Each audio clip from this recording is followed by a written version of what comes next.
안녕하세요. 책데이트 시간입니다. 이번에 소개해드릴 책은 보이 비밀이라는 책입니다. 애덤 잭슨 지음, 장현홍 김, 싱크뱅크에서 나온 책입니다. 이 책은 누구나 자신의 삶 속에서 풍요로운 부를 창조할 수 있는 10가지 원리를 알려주는 책입니다. 풍요로운 부는 자신의 삶을 자기 방식대로 살 수 있는 충분한 수단을 갖고 있느냐의 문제이며 누구나 부유해질 수 있는 그런 능력이 있다고 합니다. 자신의 삶을 조종하고 책임지기 시작할 때 비로소 삶을 변화시키고 꿈을 실현시키는 능력이 나온다고 하는데요. 보이 비밀 10가지에 대해서 알아보겠습니다. 우선 우리는 포기하지 말아야 합니다.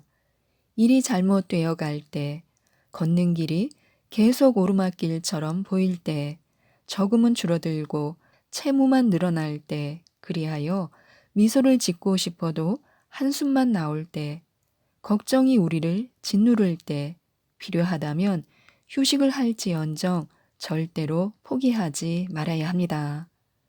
인생은 변수와 의외로 가득합니다. 하지만 누구나 수많은 실패를 통해서 배웁니다. 조금만 더 버티면 성공할지도 모르니 포기하지 말아야 합니다. 비록 우리의 발걸음은 느려질지라도 일거에 우리는 성공할 수도 있습니다. 성공은 실패를 뒤집은 것입니다.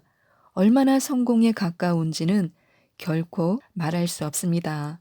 아주 먼 곳처럼 보여도 실제로는 가까울 수 있습니다. 따라서 아무리 타격을 받아도 끝까지 분투해야 합니다. 포기하는 것이야말로 가장 나쁜 것입니다. 첫 번째 부의 비밀은 잠재의식에서 우러나오는 신념의 힘으로 모든 역경은 그 역경에 걸맞거나 더 큰 번영의 씨앗을 간직하고 있습니다. 사람들은 할 수 있는 것을 성취하는 게 아니라 할 수 있다고 믿는 것을 성취합니다. 삶 속의 모든 상황은 잠재의식에서 우러나오는 신념을 반영한 것으로 자신이 번 돈은 정확히 자기가 믿는 자신의 가치입니다. 자기 암시를 통해 잠재의식에서 우러나오는 신념을 얼마든지 변화시킬 수 있으며 마음이 품거나 믿는 것은 무엇이든 성취할 수 있습니다. 스스로 할 수 있다고 믿는 자가 승리합니다. 돈은 행복을 가져다 줄 수 없다라고 말하지 말고 돈은 행복을 가져다 줄 수는 없지만 돈이 없다고 해서 행복한 것은 아니다라고 바꿔야 합니다. 또한 돈은 모든 악의 근원이다라는 말은 돈에 대한 애착은 모든 악의 근원이지만 올바르게 사용하기만 하면 행복의 원천이다라고 말해야 합니다. 그리고 긍정적인 자기 암시를 첨가해야 하는데요. 부는 능력과 자유와 안전을 가져다 준다. 나는 풍요로운 부를 창조할 수 있다. 이런 식으로 암시하면 자신에 관한 그리고 돈과 부에 관한 잠재의식에서 우러나오는 신념을 변화시킬 수 있습니다. 부의 두 번째 비밀은 열렬한 욕망의 힘으로 만약 풍요로운 부를 바란다면 그 부를 소유함으로써 부가 없는 삶보다 더 많은 즐거움을 누려야 합니다. 그러려면 단순한 부를 원하는 것이 아닌 그 이상의 열렬한 욕망을 가져야 합니다. 만약 자신이 풍요로운 부를 누리지 못했다면 아직도 풍요로운 부를 향한 열렬한 욕망이 없기 때문입니다. 성취하고자 하는 열렬한 욕망이 없다면 어떤 가치 있는 것도 성취할 수 없습니다. 자존심, 건강, 인간관계는 제외하고 무슨 일이든 기꺼이 할 수 있고 필요하다면 어떤 희생이든 치를 각오가 되어 있을 때만 열렬한 욕망을 가져야 합니다. 불타는 욕망을 창조할 수 있는 네 가지 방법이 있습니다. 돈이 없어서 겪어야 했던 과거의 경험을 기억한다.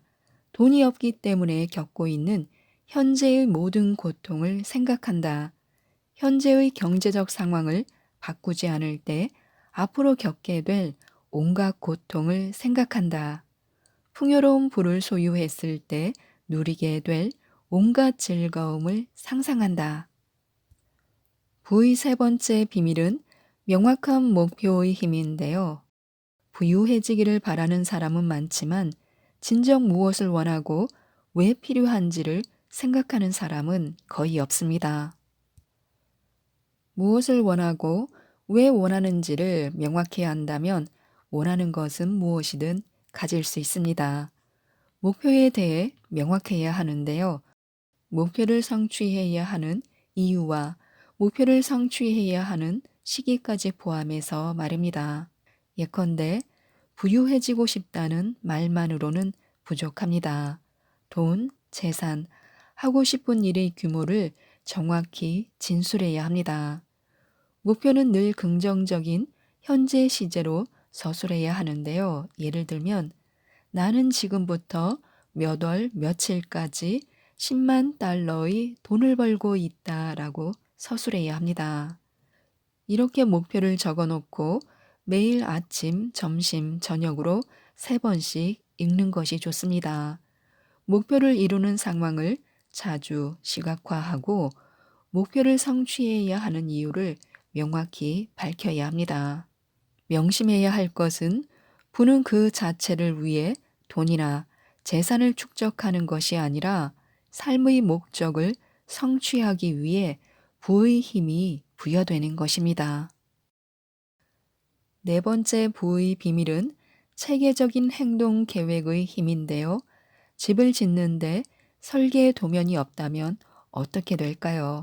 어떤 자재와 어떤 장비가 필요할지, 어디에다 기초를 다지고 어떤 모양으로 짓고 몇 층으로 지을지 이런 계획이 없다면 어디서부터 시작해야 할지 모르게 됩니다. 그러므로 목표를 확실히 성취하고 싶다면 반드시 체계적인 행동 계획을 작성해야 합니다. 문제를 해결하는 황금률을 항상 명심해야 합니다. 모든 가능성을 다 시도해 보았다고 생각할 때 아직도 가능성은 남아 있다라는 이 한 가지를 명심해야 합니다.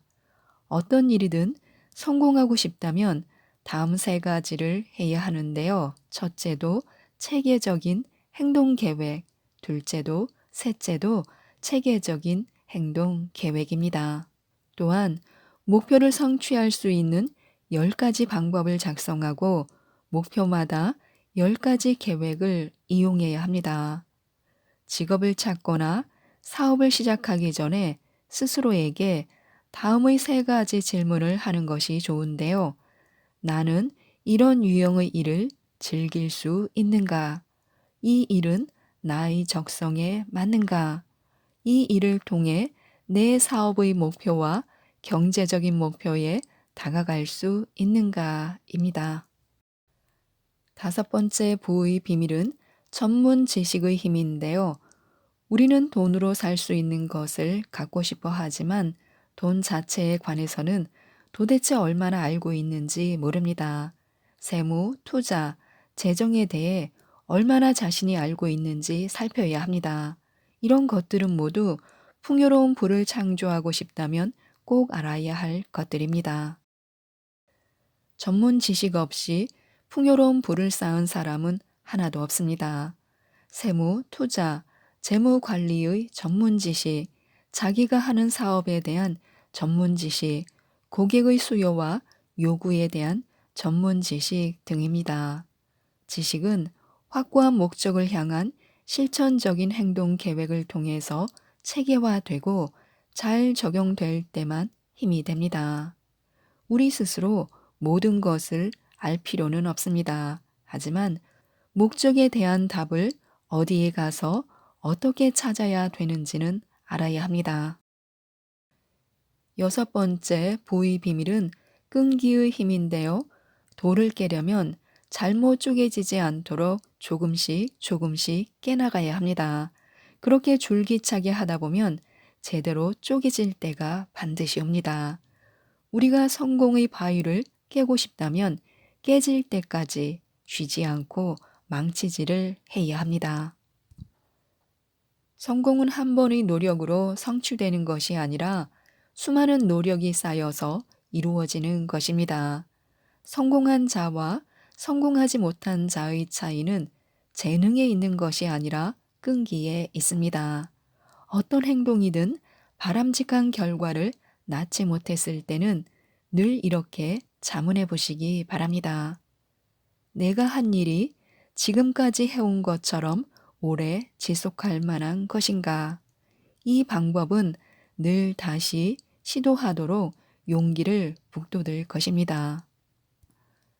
석공의 정신과 끈기를 배워 결코 멈추지 않는다면, 그리고 모든 경험으로부터 배울 수 있다면 우리는 노력으로 늘 성공할 것입니다.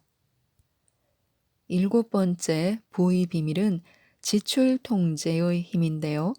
풍요로운 부를 원한다면 먼저 자기 방식대로 사는 법을 배워야 합니다. 자기 방식으로 지출을 통제하는 것입니다. 1000파운드를 벌어 900파운드를 쓴다면 만족할 수 있겠지만 1000파운드를 벌어 1100파운드를 쓴다면 불행해집니다. 얼마나 벌었는지가 부를 결정하는 것이 아니라 번 돈으로 얼마나 잘 살 수 있는지가 부를 결정합니다. 지출을 통제하면 현재의 수입만으로도 행복하게 살 수 있으며 더 많은 수입을 창조할 수도 있습니다. 소득이 일정한 사람은 지속적인 수입을 보장하기 위해 지출을 통제할 필요가 있습니다. 그래서 자신의 수입 일부를 떼어 놓아야 하는데요. 수입의 10%를 떼어 투자해야 합니다.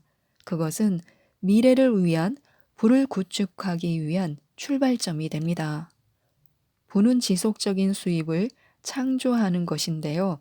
지속적인 수입을 창조하지 못하면 결국 돈은 고갈되고 맙니다. 마치 흘러 들어오는 물이 없는 호수처럼 말입니다. 그러므로 지출을 통제하지 않고서는 풍요로운 부를 창조하거나 유지할 수 없습니다. 여덟 번째 부의 비밀은 성실의 힘인데요. 자신이 쌓은 부에 성실함이 결여된다면 그건 일시적일 뿐입니다. 불성실과 정당치 못한 행각으로 부를 쌓는 것은 모래 위에 집을 짓는 것과 같아서 결코 오래가지 못합니다. 우리가 하는 행위와 말, 심지어 생각조차도 부메랑과 같습니다. 늘 자신에게 되돌아오기 마련입니다. 일이나 개인적인 삶 속에서 어떤 행동을 고려할 때 먼저 자신에게 몇 가지 질문을 하면 좋습니다. 이것은 합법적인가? 도덕적인가? 자부심을 느끼게 하는가? 가족이 이 일을 알기를 원하는가? 이 일을 하는 나 자신을 존중하는가 하고요. 아홉 번째 부의 비밀은 신념의 힘으로 삶의 변화는 스스로 변화를 창조하고 그 변화를 창조하는 자신의 능력을 신뢰할 때만 일어납니다. 모든 변화에는 불확실한 요소가 있기에 모험은 불가피하지만 첫 발을 디딜 용기가 없다면 영원히 두 번째 발을 디딜 수 없습니다. 자신이 믿는 프로젝트에 대해 그것이 가능하다고 확신할 수 있는 체계적인 행동 계획을 세운 뒤에 이렇게 자문해 보시기 바랍니다. 실패할 수 없다는 것을 안다면 나는 어떻게 하겠는가 하고요. 용감해야 합니다. 전능의 힘이 도울 것입니다. 실제 그런 것처럼 행동하면 성공할 수 있습니다. 자신의 감정에 충실하고 자신의 직관을 믿고 따라야 합니다. 자기 안에 신념을 창조하기 위해 자기 암시를 반복하는 것도 좋습니다. 자주 반복하다 보면 잠재의식의 일부가 됩니다. 이제는 용감하게 신념을 가지고 행동할 때가 왔습니다. 10번째, 보의 비밀은 관용의 힘으로 혼자서는 그 어떤 것도 성취할 수 없습니다. 우리가 어떤 사람이든 혹은 어디에서 왔든 항상 우리의 성공과 부를 돕는 사람이 있습니다. 이 때문에 사람과 사람 사이에 관용을 끊임없이 이어지게 만드는 것이 중요합니다. 남으로부터 도움을 받거나 남을 돕지 않고서는 어떠한 부도 성취하기 힘이 듭니다. 남을 돕는 것은 자기를 돕는 것입니다. 무엇을 베풀든 몇 배로 보답을 받을 것입니다. 남을 도우면 풍요의 느낌이 잠재의식 속에 각인되기 때문입니다. 지금까지 이 책에 대해서 말씀드렸는데요. 나폴레온 힐은 부가 찾아올 때는 그동안 어디에 숨었다 이제 오나 할 정도로 빨리 오며 엄청나게 온다고 합니다. 어느 날 비범한 노인을 만나 듣게 되는 부의 비밀, 이 책을 꼭 한번 읽어보시고 모든 분들이 부자가 되셨으면 좋겠습니다. 이상 책데이트였습니다. 감사합니다.